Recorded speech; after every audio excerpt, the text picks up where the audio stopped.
I'm Abigail, 34, and 16 years ago, my life changed forever when my father screamed those words at my 18th birthday party. I can't stand being near you. 5 words that shattered our family facade and pushed me to walk away, never looking back. Years of emotional abuse culminated in that moment, leaving me broken but determined. No one expected me to disappear completely, and no one certainly expected the woman I would become. Before I share my story, I'd love to know where you're watching from. Hit that like button and subscribe if you've ever had to walk away from toxic relationships for your own sanity. Has family rejection ever made you stronger? Let me know in the comments below. Growing up in Westport, Connecticut, my childhood looked picture perfect from the outside. Our colonial-style house with its manicured lawn and white picket fence could have been featured in a magazine spread about successful suburban families. My father, Robert, was a prominent corporate lawyer whose ambition and determination had earned him partnership at one of Connecticut's most prestigious firms by the time he was 35. My mother, Eleanor, was the quintessential lawyer's wife, elegant, reserved, and completely devoted to maintaining our family's flawless image. Then there was my older brother, Michael, 3 years my senior, and the golden child of our family. From an early age, it was clear that Michael was being groomed to follow in our father's footsteps.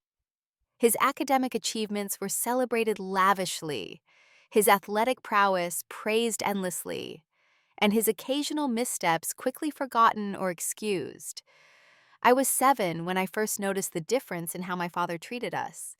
Michael had brought home a B+ on a math test, and Dad had simply said, "You'll do better next time, champ." The following week, when I proudly presented my A out in science, my father frowned and asked, "What happened to the other points?" That small interaction set the tone for years to come. By the time I was 10, I had developed a hyper-awareness of my father's moods. I could tell by the sound of his footsteps in the hallway whether it was safe to speak at dinner. I learned which topics would earn his approval and which would trigger his criticism. My hobbies were scrutinized and often dismissed. Piano lessons were a waste of money when I didn't progress quickly enough to impress him, and my early interest in photography was a distraction from real studies.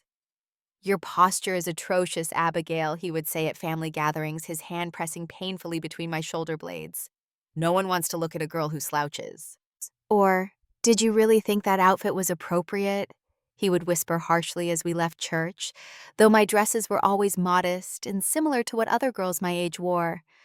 My mother, Eleanor, was loving in her quiet way, but she was also deeply anxious and completely ineffective at standing up to my father. When he criticized me, she would later come to my room with a gentle touch on my shoulder and soft platitudes. "Your father just wants what's best for you," she would say. "He has high standards because he knows what it takes to succeed in this world." But she never challenged him directly, never said, "Robert, that's enough," never defended me when I needed her most. Instead, she managed her own anxiety with prescription pills that made her increasingly detached as the years went by. My Aunt Jessica, my mother's younger sister, was the only adult who seemed to notice the unfair dynamic in our home. During her visits, she would make a point of praising my achievements and interests, often earning disapproving looks from my father. "You have a wonderful eye for composition, Abigail," she told me once after looking at photos I had taken with my first camera, a birthday gift from her that my father had called frivolous. "Don't fill her head with nonsense, Jessica," my father had responded. "Photography is a hobby, not a career path." Despite my father's constant criticism, I threw myself into school hoping that academic success might finally earn his approval. I joined every club that might look good on a college application. I stayed up late studying to ensure perfect grades. I ran for student council and volunteered at the local hospital. But no achievement was ever quite enough. If I brought home straight A's, my father would point out that Michael had done the same while also being captain of the debate team. If I won a school award, he would remind me that success in the real world was what mattered.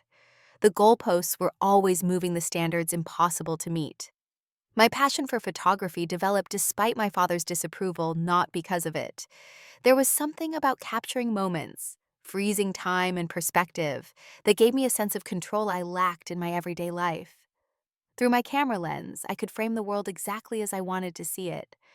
I could focus on beauty and truth in ways that felt impossible at home. The neighbors and parents of my friends often commented on what a lovely family we were, how accomplished the Marshall children seemed. If they noticed my father's cutting remarks or my mother's vacant smiles, they never mentioned it. In our upper middle class community, appearances mattered above all else, and the Marshalls excelled at keeping up appearances. By the time I entered middle school, the emotional foundation of my childhood had set the stage for increasingly difficult teen years, and my father's criticism would only intensify as I sought the independence that adolescence naturally brings. Seventh grade marked the beginning of what would become the most difficult years of my young life. As I navigated the already complicated waters of early adolescence, my father's criticism evolved from occasional cutting remarks to a constant barrage of disapproval that seemed to touch every aspect of my existence. My changing body became a new target for his perfectionism.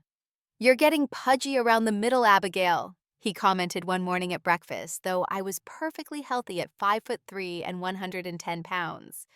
No one respects a woman who doesn't take care of herself. My mother, pouring coffee with slightly trembling hands, said nothing.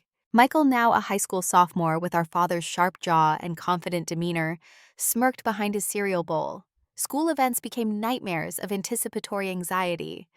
Before my 8th grade orchestra concert, where I had a small solo on the violin, my father pulled me aside in the school hallway. "Remember to keep your shoulders back," he instructed, his voice low but intense.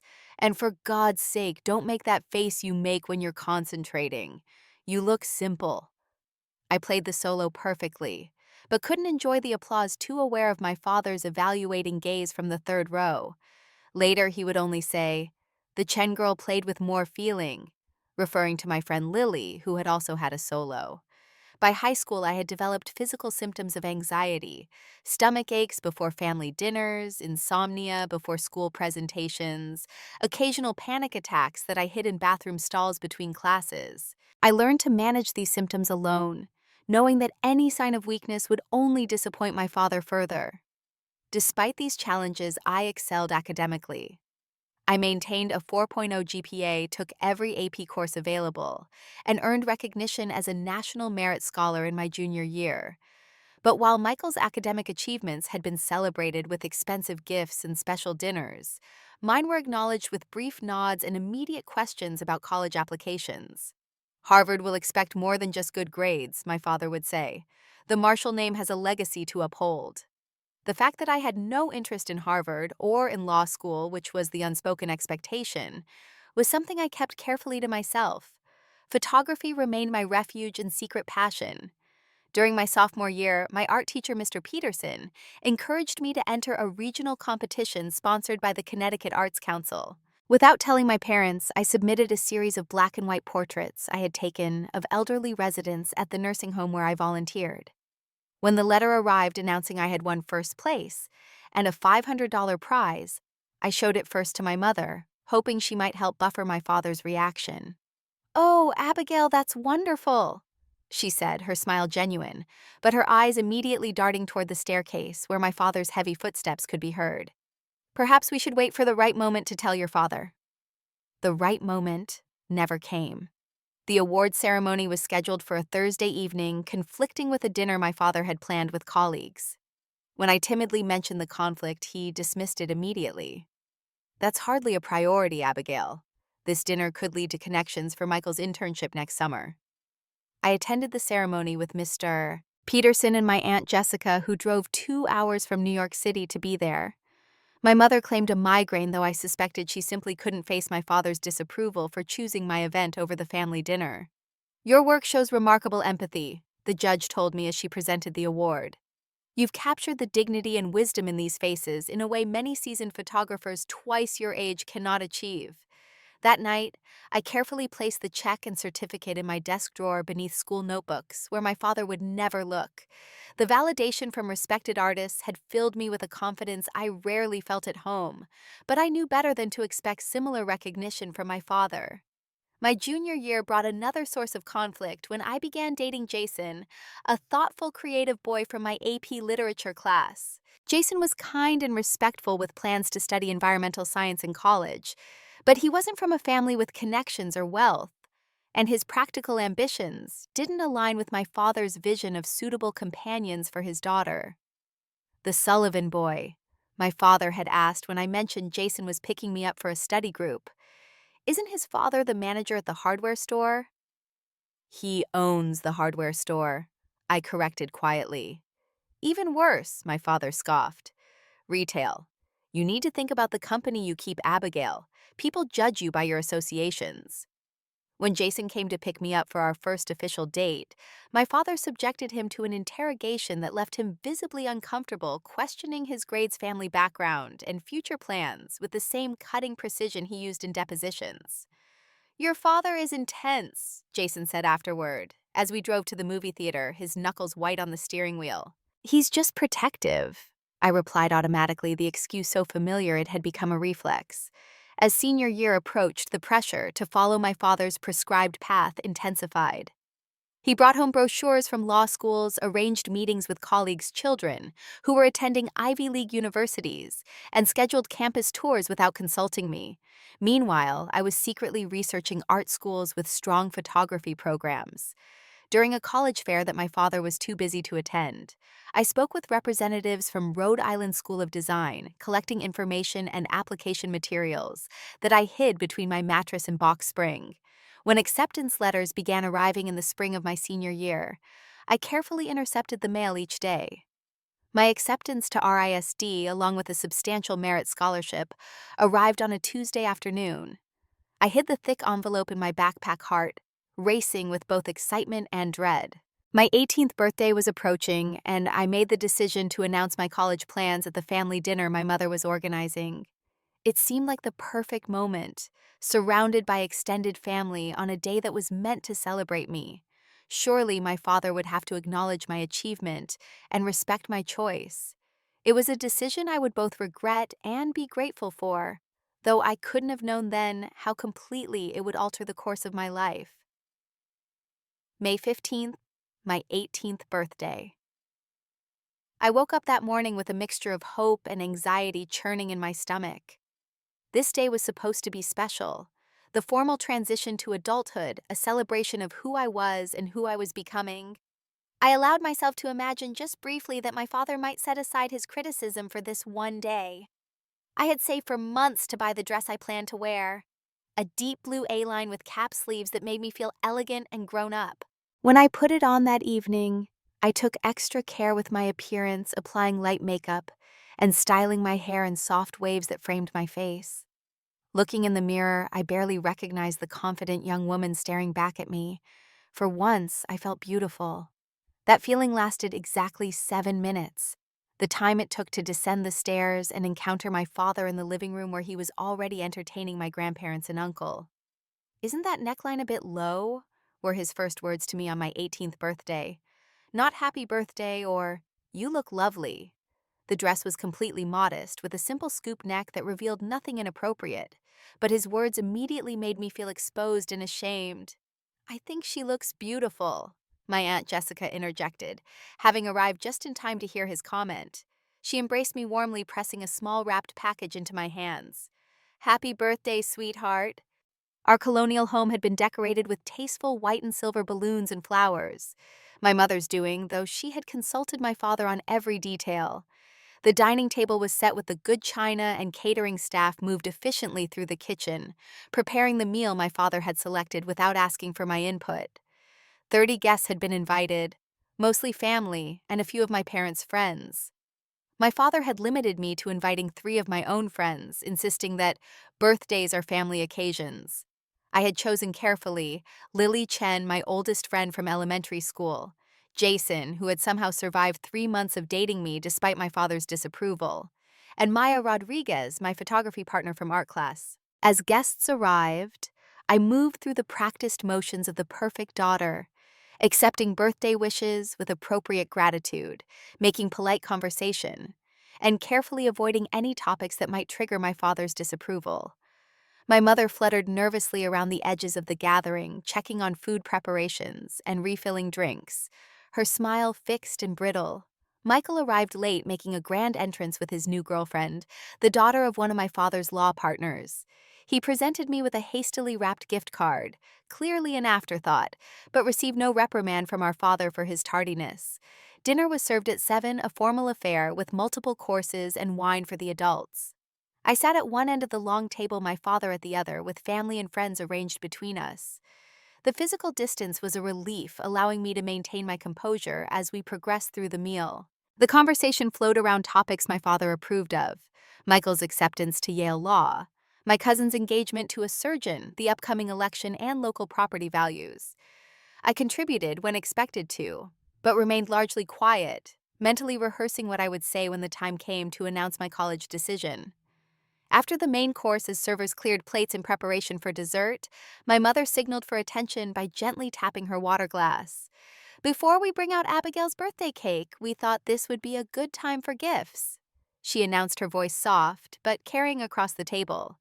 Presents were passed down to my end of the table: gift cards, jewelry, books, and clothing that had been approved by my mother to ensure they met my father's standards of appropriateness. I thanked each giver sincerely, truly touched by the thoughtfulness of many of the gifts, particularly the leather-bound journal from Aunt Jessica, with an inscription that read, "To capture with words what cannot be photographed." Finally, my mother presented a small box elegantly wrapped. "From your father and me," she said, placing it in my hands. Inside was a silver bracelet, pretty but impersonal, with none of my taste or personality reflected in its design. Nothing like the camera equipment I had hoped for or even hinted about for months. "It's lovely," I said automatically. "Thank you." My father nodded curtly from his end of the table. "It's from the jeweler on Madison Avenue," he said, as though the prestige of the store somehow made up for the impersonal nature of the gift. A proper piece for a young woman entering college. It was the opening I had been waiting for. As servers brought in the birthday cake, a traditional white confection with 18 candles, I gathered my courage. "Actually," I said, my voice steadier than I felt, "I wanted to share some news about college." The table fell quiet, all eyes turning toward me. My father's expression shifted subtly, a slight narrowing of his eyes that I recognized as cautionary. "I've been accepted to Rhode Island School of Design." I continued pulling the acceptance letter from where I had hidden it beneath my napkin. "With a merit scholarship that covers most of the tuition. I'll be studying photography and digital media starting this fall." The silence that followed was absolute. My mother's face drained of color, her eyes darting anxiously toward my father. Michael smirked, clearly anticipating the explosion to come. Jason reached under the table to squeeze my hand supportively, while Aunt Jessica straightened in her chair, bracing herself. My father set down his wine glass with deliberate slowness. When he spoke, his voice was dangerously quiet. "That's impossible," he said. "You haven't applied to any such school." "I did," I replied, feeling a strange calm settle over me. "I applied last fall. I've been interested in their program for years." "Photography." He pronounced the word as if it were obscene. "We've discussed this, Abigail. You're attending Columbia and then law school. The applications have been submitted. The arrangements have been made." "I never agreed to that plan," I said, my voice beginning to tremble despite my efforts to remain composed. "Photography isn't just a hobby for me. It's what I want to do with my life, and UASD is one of the best schools for what I want to study." My father's face darkened, the vein at his temple becoming visible, a warning sign I had learned to fear since childhood. But something about this moment, perhaps the milestone birthday, perhaps the acceptance letter in my hand, perhaps the years of suppressed authenticity, gave me the courage to continue. "I've already accepted their offer," I added. "Classes start in August." My father pushed back his chair abruptly, the legs scraping harshly against the hardwood floor. Conversation at the table had completely ceased, every guest frozen in uncomfortable witness to our family drama. "You will do no such thing," he stated flatly. "This discussion is over. We will not embarrass ourselves further in front of our guests." "It's my future," I insisted, feeling tears threatening but forcing them back. "And I'm 18 now, legally an adult. I get to decide." That's when it happened. The moment that would divide my life into before and after.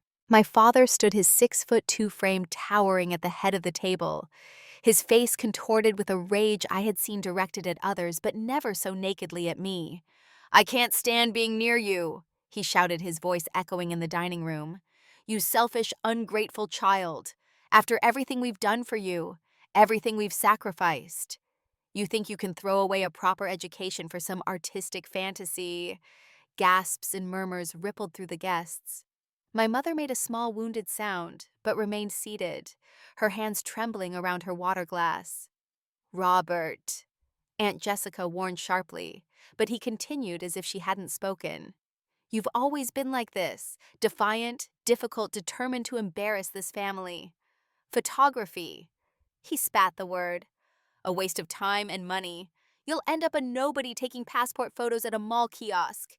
Each word struck like a physical blow. I sat stunned. The acceptance letter crumpled in my fist as 16 years of conditional love and impossible standards crystallized into this one unforgivable moment. "You're not even good enough," he continued, merciless in his fury. "I've seen your pictures, mediocre at best. You lack the talent to succeed, just as you lack the discipline to pursue a respectable career." "That's enough, Robert." Aunt Jessica stood now too, her voice cutting through his tirade. "She is your daughter, and this is her birthday." "Stay out of this, Jessica," my father snapped. "This is family business." "Am I family?" I asked quietly, finding my voice at last. "Because it's never felt that way." My father's gaze returned to me, cold and dismissive. "Family respects tradition. Family honors their obligations. Family doesn't throw away opportunities on childish whims." I stood slowly, legs unsteady beneath me. "Then maybe I don't want to be part of this family anymore." A heavy silence fell over the room. Even my father seemed momentarily at a loss for words. "Don't do this, Abigail." My mother finally spoke, her voice pleading. "Your father is just upset. We can discuss this tomorrow calmly." But looking at my father's face, I knew there would be no calm discussion. There never had been. Only dictates and disapproval, rules and repercussions. "There's nothing to discuss," I said, surprising myself with the finality in my voice. "I've made my decision about college, and now I'm making another one." I placed the silver bracelet on the table and walked out of the dining room head high, despite the tears now flowing freely down my cheeks. Behind me, I heard the murmur of shocked voices, my mother's distressed call of my name, and my father's dismissive, "Let her go, she'll come to her senses." But I wouldn't. Not this time. I climbed the stairs to my bedroom and closed the door quietly behind me. With methodical calm belying the storm inside me, I pulled out the duffel bag I had hidden in my closet weeks earlier, a precaution I had taken without fully admitting to myself that this moment might come. I packed essentials: clothes, toiletries, the cash I had saved from birthday gifts, and my part-time job at the library, my camera and equipment, and the few sentimental items I couldn't bear to leave behind. The acceptance letter from RISD went into my wallet. Everything else, the trappings of the life my father had designed for me, I left behind. On my desk, I placed a note for my mother. "I'm safe. I need time. Please don't try to find me." Then I slipped out through my bedroom window onto the porch roof, down the oak tree I had climbed since childhood, and across the back lawn to the gate that led to the street behind our property. With shaking hands, I texted Aunt Jessica. "Can you pick me up at Westport Park? Don't tell them where I am, please." Her response came immediately. "On my way, stay safe." As I walked away from the only home I had ever known still wearing my birthday dress, I felt terror and grief and an unexpected sense of liberation. I didn't know what the future held, but for the first time it would be mine to shape. The night air carried a spring chill as I huddled on a bench in Westport Park, my duffel bag at my feet and my party dress offering little protection against the cooling temperature. The distant sounds of traffic and occasional dog walkers were my only company as I waited for Aunt Jessica, my mind still reeling from what had just transpired. 47 minutes after my escape, headlights swept across the park entrance. I recognized Jessica's silver Volvo and quickly gathered my belongings, relief flooding through me. She pulled up to the curb, jumped out, and enveloped me in a fierce hug before I could even speak. "Oh, sweetheart," she murmured into my hair. "I'm so sorry. So sorry." We drove to her apartment in New Haven in relative silence, her occasional glances conveying concern without pressure to explain. It wasn't until we were safely inside her cozy one-bedroom with mugs of tea warming our hands that the full weight of my decision crashed down on me. "I can't go back," I said, my voice cracking as fresh tears spilled down my cheeks. "Not after what he said. Not after how he's always made me feel." Jessica nodded, her own eyes glistening. "You don't have to, Abigail. You're 18 now, legally an adult. You can make your own choices." "But where will I go? What will I do?" The practical questions I had pushed aside in my moment of resolve now loomed large and terrifying. "You'll stay with me until you start at RISD," she said without hesitation. "We'll figure out the details together, one day at a time." That night, curled up on Jessica's pull-out sofa, I made the decision to cut contact with my immediate family. It wasn't a choice made in anger, though I certainly felt anger, but in self-preservation. 16 years of emotional manipulation and criticism had left wounds that couldn't begin to heal while still exposed to the source of injury. The next morning brought a barrage of texts and calls from my mother, alternating between worry and attempts to persuade me to return home. My father predictably did not reach out directly. According to my mother's messages, he considered my departure a childish tantrum and expected me to come to my senses within days. Michael sent a single text: "Way to ruin your own birthday. Drama queen as usual." With Jessica's support, I drafted a brief email to my mother confirming I was safe, explaining my decision to attend RISD and requesting space. I promised to be in touch occasionally, but made it clear I would not be returning home. "I need time to heal and discover who I am outside of Dad's expectations," I wrote. "I love you, Mom, but I can't keep trying to earn love that should be unconditional." The weeks that followed were a crash course in independence. Jessica helped me open a bank account in my name, only transfer my scholarship information, and secure summer housing near RISD's campus. I found a job waiting tables at a cafe near her apartment, working long hours to save additional money for books and supplies not covered by my scholarship. The emotional aftermath was more complicated than the practical arrangements. Some days I felt exhilarated by my newfound freedom. Other days, I was paralyzed by doubt and grief. I mourned not just the family I was leaving behind, but the family I had always wished we could be. Jessica suggested therapy, offering to help with the cost. "This is a lot to process on your own, Abigail." "There's no shame in asking for professional support," the therapist doctor. Winters helped me understand the dynamics of emotional abuse and control that had defined my childhood. "What you're describing is a pattern of narcissistic parenting," she explained gently during our third session. "Your father's love was conditional on you fulfilling his vision for your life, and your mother enabled this dynamic through her passivity." Understanding the pattern didn't immediately heal the wounds, but it helped me begin to separate my father's criticisms from my own self-worth. Slowly, I started to recognize that his assessment of my photography, and of me, wasn't objective truth, but a manifestation of his own need for control. By August, I had saved enough from my waitressing job to supplement my scholarship.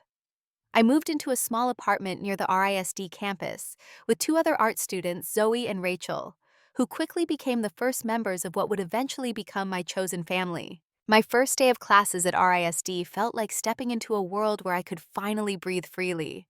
Surrounded by other creative minds, encouraged to experiment and express my unique perspective, I began to flourish in ways that had been impossible under my father's critical gaze. Professor Harris. My first photography instructor became an important mentor. Unlike my father, who saw only flaws in my work, Professor Harris recognized my potential while helping me develop my technical skills. "You have a natural eye for composition and an unusual sensitivity to your subjects," she told me after reviewing my first portfolio. "With technical training and continued practice, you could develop a truly distinctive voice." Her encouragement was like water on parched soil. I threw myself into my studies with an intensity born of both passion and determination to prove my father wrong. Late nights in the darkroom weekends, shooting in various neighborhoods around Providence, countless hours studying the work of photographic masters. I embraced it all. Financially, life was a constant challenge. My scholarship covered most of tuition, but book supplies and living expenses required strict budgeting and continued part-time work. I took a job at the campus coffee shop, picked up photography gigs whenever possible, and learned to stretch every dollar. During those early months, my mother's emails arrived regularly, cautious, loving messages that carefully avoided mentioning my father directly. Reading between the lines, I gathered that he had forbidden my name being spoken in the house. Through my mother, I learned that Michael had followed our father's prescribed path, entering Yale Law as planned. Your father has his way of showing love, my mother wrote in one message, still making excuses for him. He wanted security and success for you. In his mind, that meant a traditional career path. I responded selectively to her emails, sharing neutral updates about my classes, but maintaining firm boundaries. When she hinted at reconciliation during the Thanksgiving break, I gently declined. I'm not ready, Mom, I wrote. The wounds are still too fresh. Through occasional calls with Aunt Jessica, I received more candid family updates. Your father tells everyone you're going through a phase, she reported. He's convinced you'll fail and come crawling back. Michael has become his echo chamber, parroting everything Robert says. These updates stung, but reinforced my determination to succeed on my own terms. Each small achievement, a successful gallery showing of student work, positive feedback from professors, improvement in my technical skills, became a quiet rebuttal to my father's dismissal of my talents. By my sophomore year, I had developed a distinct photographic style that combined technical precision with emotional depth. My series Invisible Strength, documenting the quiet dignity of hospital janitors and cafeteria workers, earned me my first solo exhibition in a small Providence gallery. When Professor Harris asked if I had invited my family to the opening, I shook my head. They wouldn't understand or appreciate it, I said simply. Their loss, she replied, squeezing my shoulder gently. Real family supports your journey, even when they don't fully understand it. Those words resonated deeply, affirming the chosen family I was building around me. Jessica, my roommate's fellow artists and photographers who valued my perspective and encouraged my growth. By graduation, this network of support had expanded to include mentors, friends, and colleagues who recognized my talent without requiring me to contort myself into someone else's vision. I graduated from RISD with honors, my final portfolio receiving the department's highest recognition. As I accepted my degree, scanning the audience out of habit, I spotted Aunt Jessica cheering wildly from the family section. She had brought a small sign that read, "Brilliantly, uniquely Abigail," a direct contradiction to my father's lifelong message that I was never quite enough. After graduation, the real challenges began. The art world was competitive and often unforgiving, with far more talented photographers than paid opportunities. I moved to New York City, sharing a cramped Brooklyn apartment with Rachel from RISD and two other recent graduates. By day, I worked as an assistant to commercial photographer Jordan Bennett, learning the business side of the industry, while carrying equipment, organizing shoots, and managing client communications. By night and weekends, I pursued my own projects, submitting work to small galleries and building a portfolio focused on human resilience and quiet dignity in overlooked communities. The breakthrough came unexpectedly during my second year in New York. At a gallery opening where I was working as a server to supplement my income, I met Sandra Williams, a photo editor for National Geographic. When she asked what I did beyond serving wine to art patrons, I hesitantly mentioned my photography. "Send me your portfolio," she said, handing me her card. "No promises, but I'm always looking for fresh perspectives." 3 weeks later, I received an email offering me a small assignment documenting immigrant-owned businesses in Queens. The pay was modest, but the opportunity was priceless. My first major publication credit, a foot in the door of a prestigious magazine. That assignment led to others: a photo essay on urban gardening initiatives, a series on multi-generational homes in various cultures, profiles of community activists working in marginalized neighborhoods. Each project allowed me to refine my vision, while building a reputation for empathetic, honest portrayals of human experience.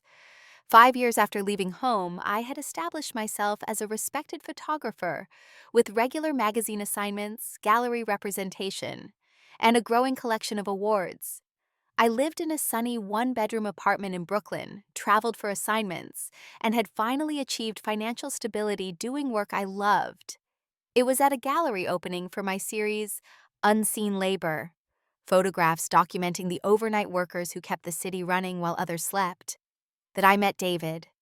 Tall, with kind eyes and an easy laugh, he was a writer working on a book about urban infrastructure. He had come to the gallery researching visual references and found himself captivated by my photographs. "Your work has such respect for your subjects," he said after introducing himself. "You make visible what most people choose not to see."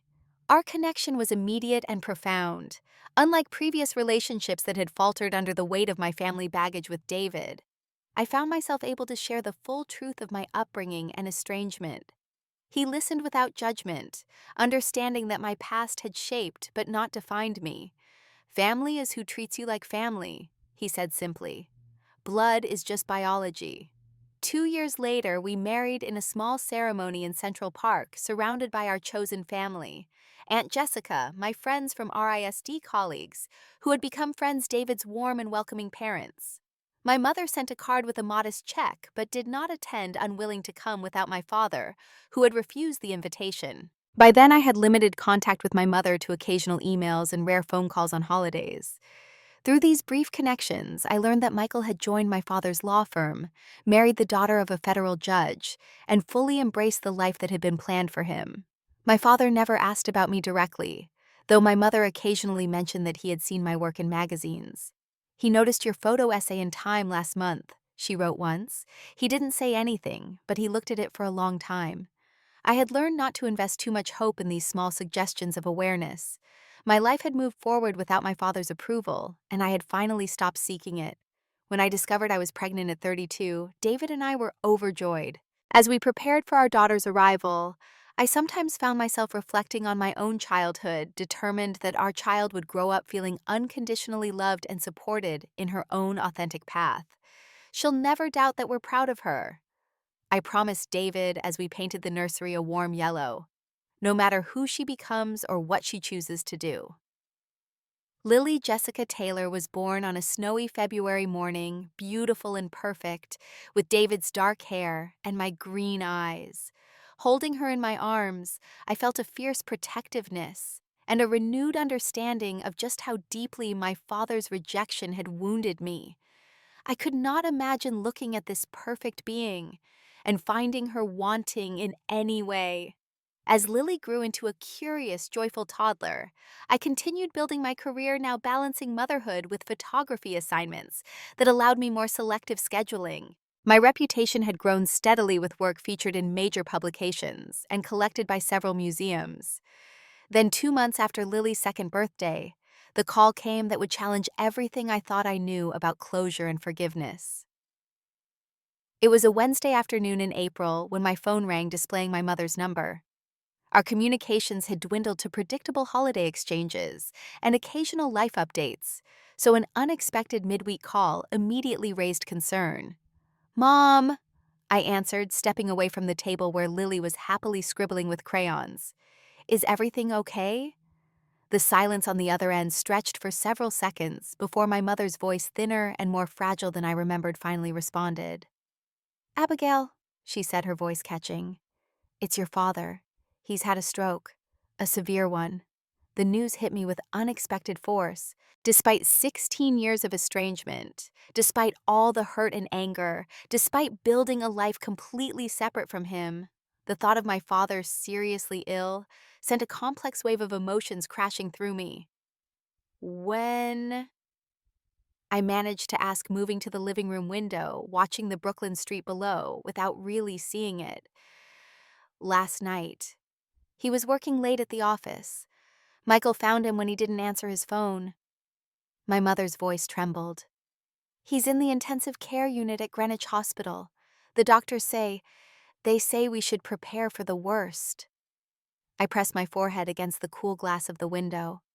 "I'm sorry to hear that," I said carefully, unsure what response was expected or what I truly felt. "He's been asking for you." My mother continued, the words tumbling out as if she feared I might hang up. "At least we think that's what he's trying to say. His speech is affected, but he keeps saying something that sounds like your name." Skepticism flared immediately. After 16 years of silence, after forbidding my name in his house, after refusing to acknowledge my success or existence, I found it hard to believe my father would suddenly want to see me. "Mom," I said gently, "are you sure that's what he's saying? Or is that what you want to hear?" Her silence confirmed my suspicion. "The doctors say it would be good for him to be surrounded by family," she finally responded, sidestepping my question. "I thought you should know at least, in case, in case there isn't much time." After ending the call, I stood motionless at the window, watching the spring rain begin to fall on the street below. Behind me, Lily's cheerful babbling as she continued coloring created a surreal contrast to the turmoil inside me. When David came home from his writing workshop that evening, I told him about the call as we prepared dinner together. "What are you thinking?" he asked, his hand gentle on my shoulder. "Do you want to go see him?" "I don't know," I admitted. "Part of me feels like I should, but another part wonders why. He made his choice 16 years ago. He's never reached out, never apologized, never shown any interest in my life or his granddaughter." "This isn't about what he deserves," David said thoughtfully. "It's about what you need. If you don't go, will you regret it later?" That question stayed with me through a restless night. By morning, I had reached a decision. Not for my father's sake, but for my own closure, I needed to return to Connecticut. I needed to look my father in the eye one last time, not as the frightened, insecure teenager who had fled in the night, but as the successful, confident woman I had become. "I'll go with you," David offered. "You shouldn't face this alone. And Lily, she comes too," he said firmly. "Your father should see the beautiful family you've created, the love you've built without him." I called my therapist for an emergency session that afternoon, seeking guidance on how to approach this unexpected confrontation with my past. "What do you hope to gain from this visit?"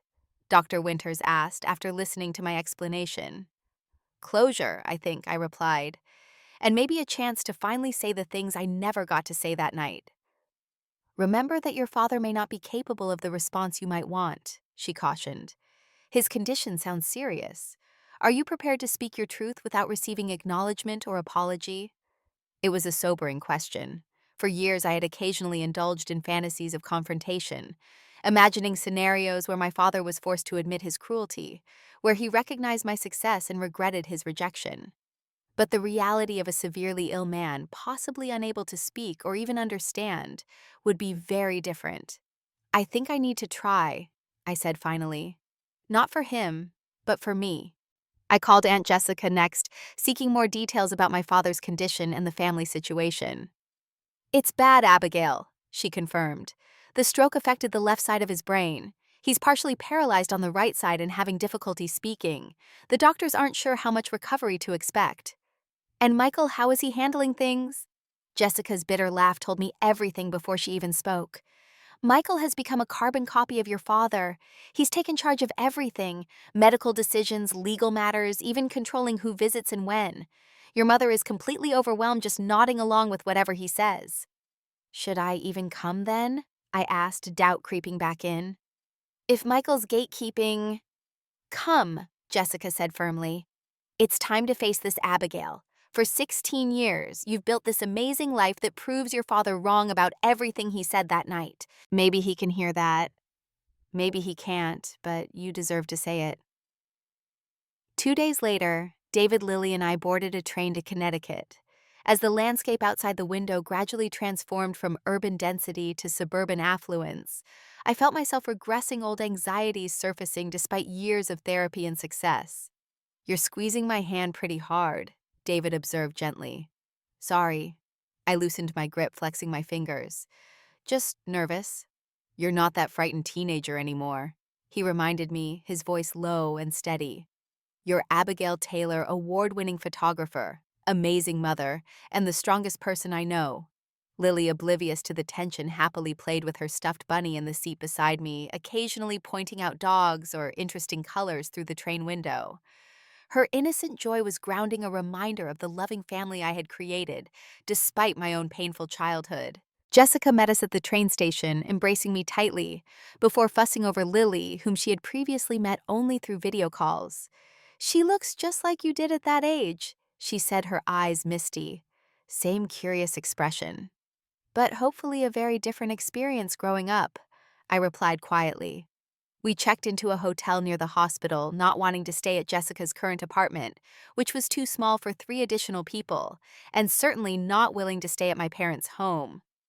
After settling in and giving Lily a chance to nap, we made our way to Greenwich Hospital. The familiar landscape of my hometown created a strange dissonance, everything simultaneously unchanged and completely different from my memories. As we approached the hospital, my anxiety peaked again. I can take Lily to the cafeteria if you want to go in alone first, David offered, sensing my tension. I shook my head. No, we go in together, as a family. The intensive care unit was quiet, except for the steady beeping of monitors and the occasional murmur of medical staff. At the nurse's station, I identified myself, half expecting to be turned away. "Oh, you're Robert Marshall's daughter," the nurse said, recognition lighting her eyes. "Your mother mentioned you might be coming. She's in the family waiting room. I'll take you there first." The small waiting room held 3 people, my mother looking far older and more fragile than her 64 years. Michael, his face a harder, more severe version of the brother I remembered, and a polished blonde woman I assumed was his wife. My mother saw me first, rising unsteadily from her chair, hands fluttering like nervous birds. "Abigail," she breathed, moving toward me with tentative steps. "You came." The woman who embraced me felt small and brittle, nothing like the mother I remembered. Her once honey blonde hair was now gray, and thinning, her face lined with years of worry. I returned her embrace carefully, as if she might break. "Hi, Mom," I said softly. "This is my husband David and our daughter Lily." Michael remained seated, his expression coldly appraising, as he took in my appearance, my family. "I'm surprised you bothered," he said without preamble. 16 years of nothing, and now you show up when he can't even recognize you. "Michael," his wife murmured, clearly embarrassed. "It's fine, Diane." He dismissed her with a wave. "Someone should speak honestly here." I met my brother's gaze steadily. "I came because Mom called and said Dad was asking for me. Whether that's true or not, I'm here now." "How convenient that you wait until he's too incapacitated to call you out on your selfishness," Michael sneered. 16 years of breaking Mom's heart, 16 years of embarrassing the family with your artsy lifestyle, and now you waltz in with your little family like nothing happened.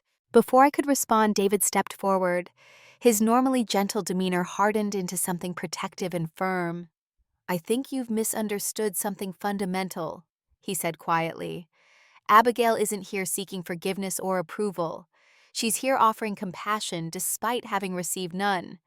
I suggest you recognize the difference." Michael blinked, clearly unused to being challenged. His wife tugged gently at his sleeve, whispering something that made him press his lips together in a thin line. "Can I see him?" I asked my mother, ignoring Michael's glare. She nodded. "The doctors say short visits only. He's not very responsive, but they think he can hear us." I handed Lily to David. "Wait here with her. I'll go first alone." The walk to my father's room felt like traversing years rather than meters. Each step brought back memories, his cutting criticisms, his dismissive glances, his final devastating words on my 18th birthday. The man in the hospital bed bore little resemblance to the towering, intimidating figure of my memories. Tubes and wires connected him to various machines. His right side visibly limp, his once commanding presence diminished by illness and age. At 68, he looked far older, his skin sallow, his hair completely white. I approached the bed, slowly, uncertain what I felt, as I looked down at him. The fear that had dominated our relationship was gone, replaced by a complex mixture of pity, lingering hurt, and unexpected grief for what our relationship could have been. "Dad," I said softly, not sure if he could hear or understand. "It's Abigail." His eyelids fluttered, then opened. For a moment there was no recognition in his gaze as it drifted around the room. Then his eyes found mine and widened slightly. He made a sound, garbled, unintelligible, and his left hand moved restlessly on the blanket. "I don't know if you can understand me," I continued, not touching him, but moving where he could see me clearly. "But I wanted to come. Despite everything. Another sound, this one seemingly frustrated, as he struggled to form words that wouldn't come, his left hand clenched into a fist. I don't expect you to suddenly become the father I needed, I said, my voice steady despite the emotion behind it. And I didn't come for your approval. I came to tell you that I'm okay. Better than okay. I became a photographer just like I always wanted. My work has been published in National Geographic Time magazine, The New Yorker. I've had exhibitions in galleries in New York and London. I married a wonderful man who supports my dreams instead of dismissing them. We have a beautiful daughter named Lily. My father's eyes remained fixed on my face, unblinking. I couldn't tell if my words were registering or if he was simply staring without comprehension. That night when you said you couldn't stand being near me, when you said I wasn't good enough, you were wrong. About everything. I was always good enough, just not for you.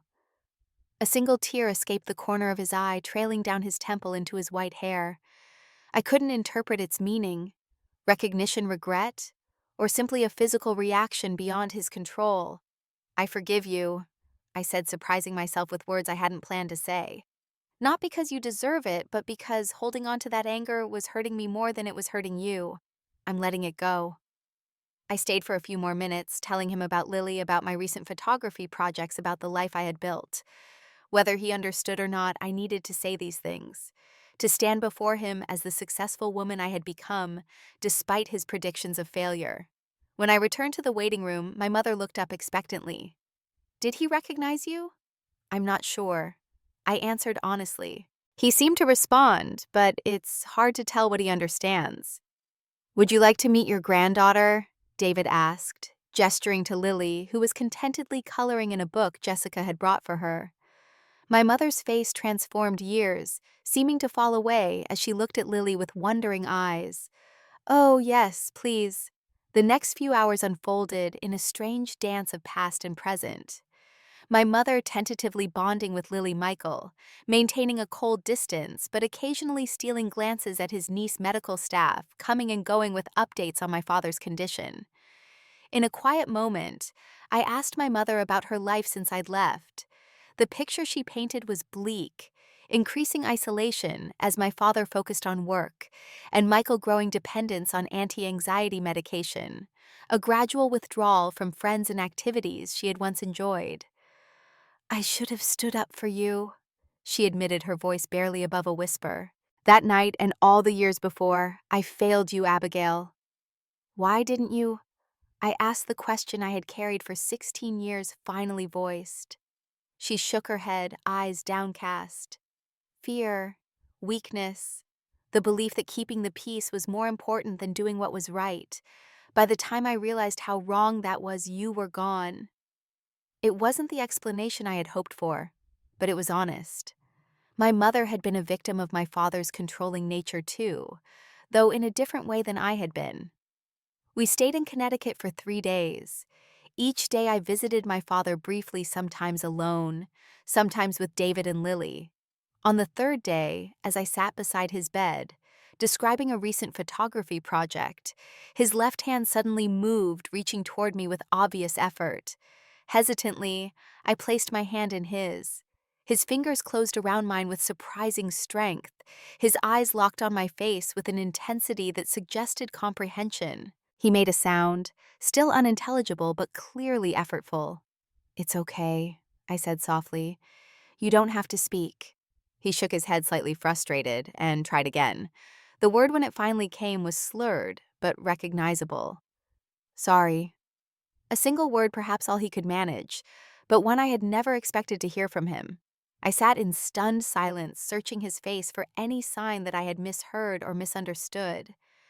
Are you saying you're sorry? I asked carefully. A slight nod, another squeeze of my hand. 16 years of anger and hurt couldn't be erased by a single word, especially one spoken from a hospital bed when death seemed imminent. But something shifted inside me, a loosening of a knot I had carried so long, I'd forgotten it wasn't a natural part of me. Thank you for saying that. I responded, neither accepting nor rejecting the apology outright. I needed to hear it. When it was time to return to New York, I left my contact information with my mother and the nursing staff. "If there's any significant change, call me," I instructed. "And Mom, you're welcome to visit us in Brooklyn anytime, to see Lily, to see where we live." "I'd like that," she said, her smile tentative but genuine. "Very much." Michael approached as we were preparing to leave, his expression still guarded but marginally less hostile than when we had arrived. "Your photography," he said stiffly. "I've seen it. In magazines. It's impressive." Coming from Michael, this grudging acknowledgement was as close to praise as I could expect. "Thank you," I replied simply. "Lily seems like a good kid," he added, glancing at my daughter who was holding David's hand. "Smart." "She is," I agreed. "You and Diane could visit sometime too if you wanted. Meet her properly." He nodded without committing, but it was a beginning, a tiny crack in the wall of estrangement that had divided us for so long. As our train pulled away from the station, David squeezed my hand. "How are you feeling?" I considered the question carefully. "Lighter," I finally said. "Not healed exactly, but lighter." Over the following months, my father's condition improved slightly. He regained some speech ability, though he remained partially paralyzed. My mother began visiting us in Brooklyn once a month, gradually building a relationship with Lily and cautiously rebuilding her connection with me. 6 months after our hospital visit, a letter arrived at our apartment. Inside was a single sheet of paper with laboriously formed handwriting, clearly written with great effort by a left hand unaccustomed to the task. The message was brief. I was wrong about everything. Dad. I framed that letter and hung it in my home office, not as a trophy or vindication, but as a reminder that sometimes the most unexpected people can change, and that forgiveness, when freely given rather than demanded, liberates the forgiver more than the forgiven. My relationship with my father would never be what it could have been, and I had long since stopped wishing for the kind of paternal love I had craved as a child. But in those final conversations, we had found a fragile peace. Not the dramatic reconciliation of movies, but a quiet acknowledgement of past wrongs and a tentative step towards something less broken. More importantly, I had proven to myself that walking away had been the right choice. That sometimes the bravest response to rejection is absence, and that success built on authentic passion is the most powerful rebuttal to those who doubt your worth. Today, as I reflect on the journey from that devastating 18th birthday to now, I'm filled with gratitude for the path I chose, difficult though it was. At 34, I have built a life rich with meaning, love, and purpose, everything my father once claimed I would never achieve through photography. My career continues to flourish, with a recent series on climate refugees earning international recognition and a prestigious grant to continue the work. David's third book was published last year to critical acclaim, and Lily now shows signs of her own creative spirit, though we're careful never to burden her with expectations about following either of our paths. My father passed away peacefully last winter, 2 years after his initial stroke.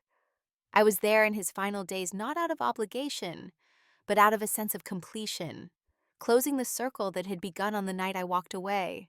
His last words to me, spoken with difficulty but clear intention, were simply, "Proud of you."